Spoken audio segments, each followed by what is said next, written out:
Last year, Next Level Racing launched the innovative F-GT Lite cockpit as a foldable solution for those that don't have enough space for a permanent sim racing rig.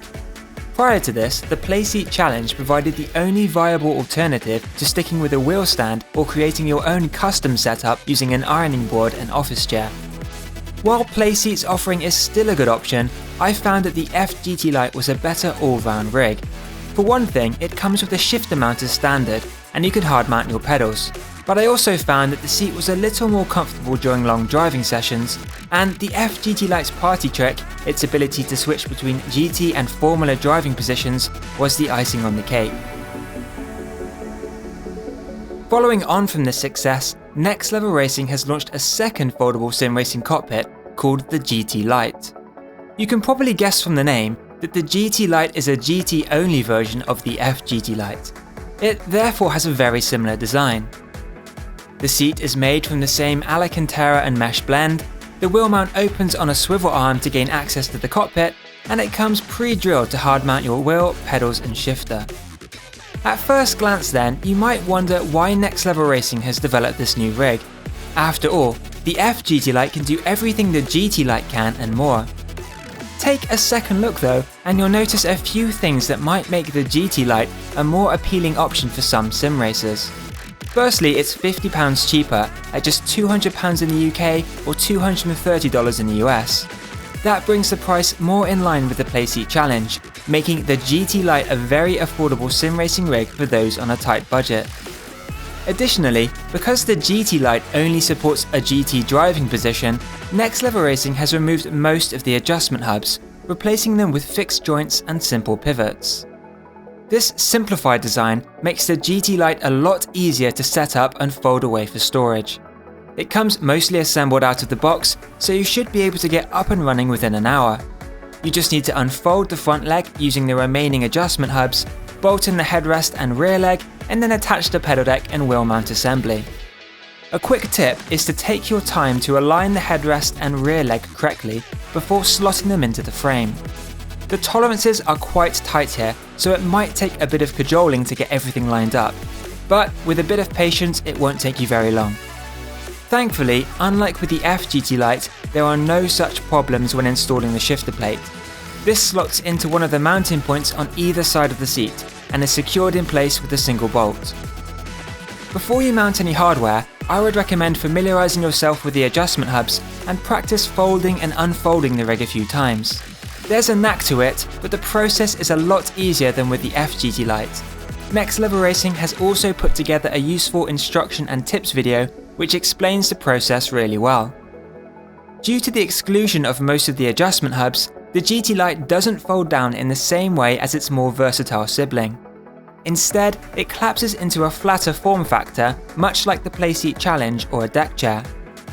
Weighing in at under 15 kilograms though, the GT Lite is very easy to carry around from room to room. It can also be conveniently stored in the corner of your room by leaning it against a wall. In fact, in its folded configuration and with all hardware attached, the GT Lite will only take up a tiny portion of floor space, just 61 by 45 centimeters. The seat is primarily made from a breathable mesh material with a bit of Alcantara thrown into the mix, and two harness inserts to give it that race look. It actually works quite well and keeps you nice and cool when things get a bit heated out on track. There are also two foam inserts to provide lumbar support, but for me, these are positioned a little too far apart to get the maximum benefit. Still, adding an extra cushion is always an option if you need it. At first glance, as with the F-GT Lite, the seat itself looks a bit oversized. That's because the seat frame forms part of the structure of the chassis rather than just being attached to it like on other rigs. However, since the GT Lite doesn't need to support a Formula driving position, Next Level Racing has been able to trim down the backrest. In my opinion, this helps to refine the overall look of the rig while still enabling larger sim racers to take advantage of the extra seat width. By swapping out the two adjustment hubs at the base of the seat backrest with hinge joints, the GT Lite has also lost the ability to adjust the recline angle of the seat. Instead, the backrest is locked at a fixed angle of 105 degrees. Moulded end caps engage with the underside of the seat frame to prevent the backrest from reclining further, and 2 latches are used to stop the seat collapsing forward under the tension of the material. It's not the most elegant solution I've seen, but it's simple and effective. When leaning back on the seat, there is a slight movement in the backrest as it locks into place, but once engaged, the seat provides quite a comfortable and supportive driving position for GT racing. Both front and rear legs of the seat can be adjusted in height to accommodate drivers ranging from 4 foot to 6 foot 6 inches. While the rear leg adjustment requires tools, you can increase the height of the front leg on the fly by 12 cm in 2 cm increments. This has the added benefit of pivoting the entire seat backward, providing a pseudo recline adjustment if you need it. Attached to the left-hand side of the seat is a strap, which connects to the wheel mount assembly. It somewhat reminds me of the window nets found in touring cars, and adds to that immersive feel by enclosing you in the cockpit. The rig is structurally sound without it, but once you tighten this down, it helps to stabilise the wheel mount and prevent lateral motion when steering. For maximum rigidity, Next Level Racing recommends tightening down this strap prior to closing the wheel mount assembly. You can also utilise the extra webbing that secures the rig during shipping by looping it underneath the front leg and over the wheel bar. In my opinion though, this isn't needed and just puts unnecessary stress on the frame. That being said, I wouldn't suggest running a direct drive wheel on the GT Lite. I'm not saying that the frame couldn't handle it, but it's not stable enough to get the most out of the extra torque. You'll simply lose most of it through vibrations in the frame. However, you should have no problem running any belt or gear driven wheel, even with high force feedback. On that note, the wheel deck is substantial at 4mm thick and comes pre-drilled to fit most Thrustmaster, Logitech and Fanatec wheels. You can also adjust the tilt to a huge 60-degree range using a toolless screw-in mechanism. This is really easy to do on the fly and holds the wheel deck securely in place. For further refinement of the wheel position, the wheel deck can be brought forward or back in 2.5cm increments. To do this though, you need to unscrew and realign the 4 bolts that secure the wheel deck to the frame. Getting in and out of the cockpit is made easy thanks to the wheel mount assembly opening outwards like a door. Again, this adds to the immersive feel of the rig, and when you close the locking latch, it's almost as if you've just buckled into a 5-point harness. As with the wheel mount, the GT Lite has inherited its pedal deck from the F-GT Lite, bar a slight modification. Considering ease of use and flexibility, it's actually one of the best pedal deck designs I've used. The 2 mountain bars slide smoothly along the rails of the frame to accommodate drivers with different leg lengths. These then lock in place without requiring any tools using the screw-in fasteners on either side.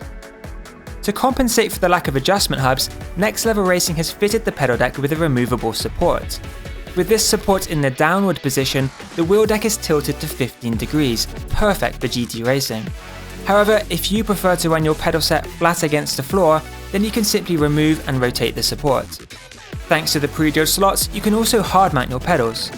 This all results in an impressively sturdy platform that remains stable while performing heel and toe maneuvers and other quick footwork. At times when you are dancing around the pedals, you'll most likely be changing gear using a H-pattern shifter. This can be attached to the GT Lite's shifter mount that, like the F-GT Lite, comes as standard. The mount can be fixed to either side of the cockpit, and even though you can't refine the position further, it's ideally situated for GT racing. As with the other mounting points in this rig, the shifter plate is pre-drilled to fit the most popular models. With my Thrustmaster TH8A mounted with 4 bolts, I found that there was minimal movement in the mount and I was able to confidently paddle through the gears without the shifter slipping. When I reviewed the F-GT Lite last year, I said that it was the best foldable sim racing rig on the market, beating the playseat challenge in a number of ways. And considering how adaptable it is, I still stand by that statement. However, if I was starting out in sim racing today, I would probably choose the GT Lite. I race mostly in a GT driving position anyway, even in Formula classes, and I could put the extra £50 saving towards a better wheel and pedal set. Additionally, I found that the F-GT Lite was a little tricky to fold down for storage. In fact, this is one way that the playseat challenge is easier to use. However, the GT Lite's simplified design makes it much easier to fold down. I could easily see myself folding it away after every session if I needed to. So if you're in the market for a sim racing rig that doesn't take up much space and can be easily stored in the corner of your room, definitely check out the Next Level Racing GT Lite.